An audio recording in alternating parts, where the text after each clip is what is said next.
My boss just handed me this to give to our investors. Not sure what he is smoking, but I made him this Way out of instead. pocket. What do you gain from that? Here's exactly how I did it.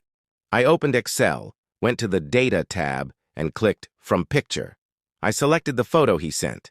It opened a sidebar where Excel reads the text. If it's messy, no worries. Just click Insert Data, and then Insert Anyway. Just like that, all the data from that terrible photo was in Excel. No manual typing, no squinting at handwriting. Next, I cleaned it up by deleting the first column and the big title row. Once it looked good, I hit Ctrl+T to turn it into a table. This makes it dynamic and ready for pivot tables. I also renamed my sheets to stay organized. I used Data, Brain, and Home. Data holds the imported table. Brain is where I build pivot tables and charts. Home is the final dashboard. Name them whatever you want. On the Brain sheet, I created my pivot table. I added sales rep and state to the rows, and units sold plus profit to the values. Instant summary of the data.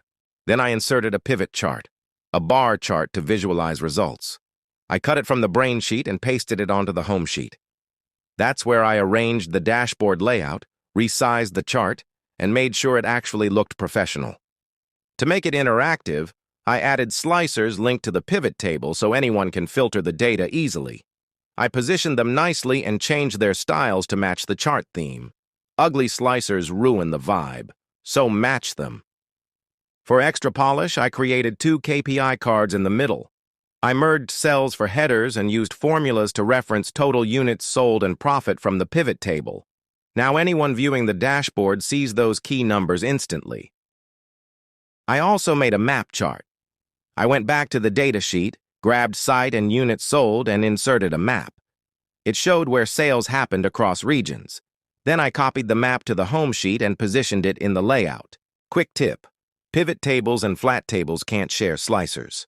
So for the map, I made separate slicers and styled them to match the dashboard. The result? A clean, interactive dashboard ready for investors. My boss was impressed. I turned a blurry photo into a professional report in minutes.